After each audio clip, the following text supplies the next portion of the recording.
several years.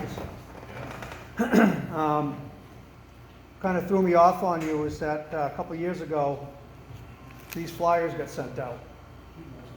Colin, and I think there's a lot of Kevin Abard supporters in this room. As am I. Colin, really? Yes. Because in this flyer that was printed in your basement and sent out by your group, the New Hampshire Firearms Coalition, you call Mr. Abard a sleazy politician. Okay? It's right here. I can write that. If you need to know something. It's right here, Dave. Larry. Okay? Let me finish, then you can answer anything I've got to say. Okay. The New Hampshire Firearms Coalition also sent this flyer out, and you rated Eddie Edwards and Steve Negron as R's to the Second Amendment, and you gave Chris Pappas and Ann Custer D's.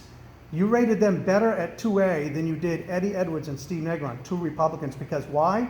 They didn't answer the survey that your people in the New Hampshire Firearms Coalition did not send out. I am not on the board of directors of the Firearms Coalition. I don't do the grading on the Firearms Coalition. Are you an advisory board chairman? Yes. You are, okay, because I have some, you're writing about Rice on here, and that just goes back as far as 19. So that was after this flyer came out. But just a couple of things my research showed about you. And on 9/28/11, you voted to give the University of Massachusetts Amherst $246,627 contract to coordinate conservation planning documents for Blandings, turtle, and associated wetland species. On 1/25/12, you voted to spend $25,000 to enhance waterfowl habitat at the St. Louis Marsh in Quebec, Canada. $8,500 to UNH to conduct a public outreach and detection campaign of the Asian longhorn beetle on 2/8/2012. And $42,005 to UNH to conduct a seatbelt use survey on 3/30/11. And you just talked about fiscal responsibility. In 2011, you voted to put John Rist on the New Hampshire State Board of Education. John Rist is the husband of DNC National Committee woman Kathy Sullivan. In 2011, you voted to put Melanie LeVay, who is successor to Kevin Seat, on the Community College System of New Hampshire Board of Trustees. You voted to approve John Berthauns as Commissioner of Safety. John voted against constitutional carry in the state of New Hampshire. Okay? The breakdown for your votes in 2018 sessions, your total motions in the 2017-2018 sessions, 3,771. You voted with Pappas 3,695 times. You voted with Valinsky 3,699 times. You voted with them over 96% of the time. Both just rabid liberals, and you voted with them over 96% of the time. I can go on. You have over 1,800 sole source, no bid contracts you handed out, which means you just handed out contracts to people without, I run a small little business for a large corporation. My job is to make sure every job that comes in that I send out gets the best possible price for that plant. I send out for multiple quotes from different companies so I get the best price possible. You just send them out like candy to people. I guess I don't understand that part either. So I'll let you speak now. Let me just interject for a second. Larry, could you maybe summarize your points in maybe like one single question or not? Given your voting record with voting with the Liberals over 96% of the time, how do we know we're going to send you back and do the right thing, executive counselor? And given your position on the New Hampshire Firearms Coalition, which is obviously anti-2A, otherwise you wouldn't be sending out pamphlets degrading 3 good 2A senators in the state of New Hampshire, Avard, Carson, and French. How can I trust you on the 2A? Okay, here's your question. How you can answer it is... All right, tell you what, we'll work with you here. If I forget something, just restate, Mm-hmm. okay? But let's start from the last to the beginning. On the Second Amendment, there's nobody more pro-Second Amendment than I am. And sometimes, even within our Republican family, when there is a politician that does the wrong thing on the Second Amendment, that needs to be brought to their attention. And I have this rule. If someone is doing something wrong on the Second Amendment, in this case you brought up Kevin, We sent 3 people to talk to him personally. I don't know how else to answer your question without explaining it in detail. And I support Kevin today. After that mailing, I did his mailing. He hired me, and I did some of his mailing for his campaign. So as far as I know, Kevin and I are okay. And I know he's supporting Clay, but I'm supporting Kevin Abard because he's a good senator. I can agree with you over here and disagree with you over there. We're talking about one issue. Kevin wanted to federalize the definition of firearm in a bill that he put in, so that New Hampshire's definition of firearm would change automatically every time the federal definition of firearm changed. So if we got a Democrat Congress and they decided that pea shooters were firearms federally, for federal law, then pea shooters could be banned in New Hampshire without the legislature. That's what was wrong with what was done. Now, to give you some more detail on the Second Amendment, we had a governor. Who knows what red flag is? Everybody know what red flag is by now? Do you know the governor asked for a red flag bill to be introduced? An elder care red flag bill. He asked it to be introduced, and Senator Bradley put it in for him, and 4 Republican senators co-sponsored that bill.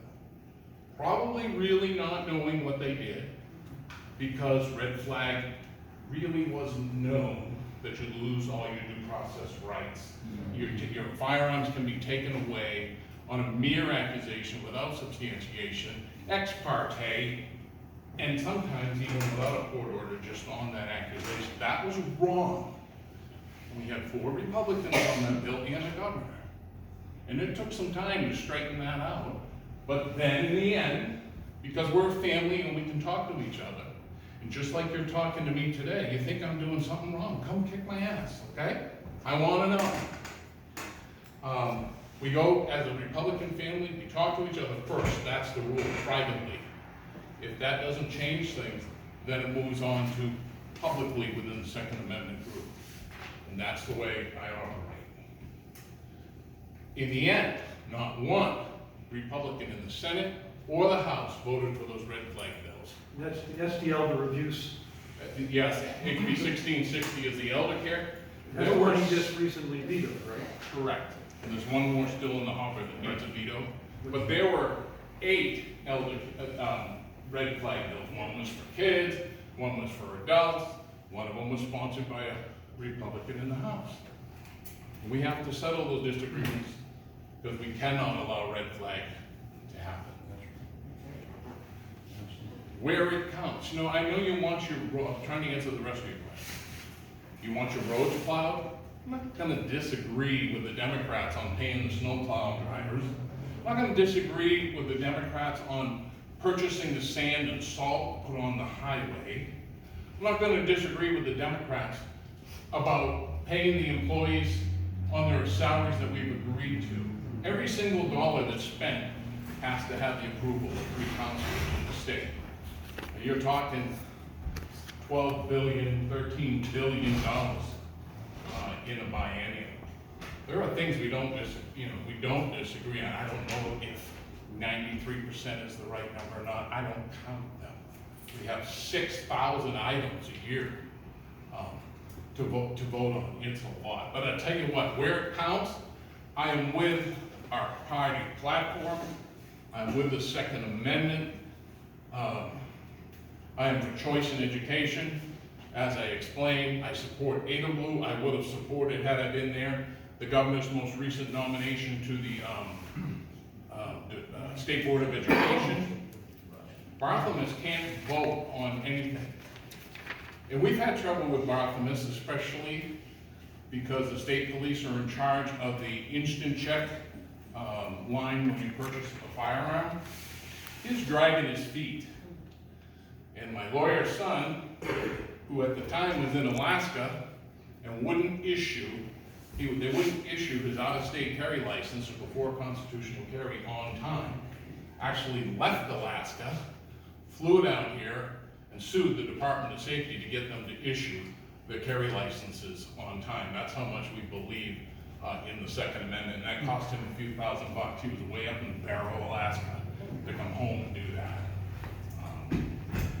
So when it counts, You know, I'm not supporting the unions like my Republican opponent does. I don't give money to Democrats. I know there's people in this room running for state rep and Kevin for state senator. Bob Clegg gave money to the House the House Democrat caucus and the Senate Democrat caucus. He funded our opposition so that he could make a living being a lobbyist. He takes money from the people who want to legalize prostitution so that he can be a lobbyist. Do one or the other, but don't sell out your principles and fund the Democrats who are running against us. But aren't you selling out your principle by printing and sending out flyers degrading 2A senators? I don't grade 2A senators, I told you that. Did you not print out those flyers for the New Hampshire Firearms Coalition? I don't know which one you're talking about. Right there. The one that calls Kevin Avard a sleazy politician. That's SB 500. What SB 500 did for the state of New Hampshire, it allows you to put a loaded firearm in a stationary vehicle as long as the safety is on. It allows ATV users, snowmobilers, farmers to carry loaded firearms in It case does these... not allow AT, well, constitutional carry doesn't allow. Does not apply to snowmobiles or ATVs. They're allowed to carry long guns on ATVs and snowmobiles. Farmers are allowed to carry loaded firearms on their tractors to protect livestock. The issue that got corrected in the end was, does New Hampshire law get automatically tied to federal law? That was the issue. And that got But corrected. it still passed and did a lot of things for the state of New Hampshire. No, it was a bad bill because we took a half a loaf. It was bad strategy. That doesn't mean bad legislation passed.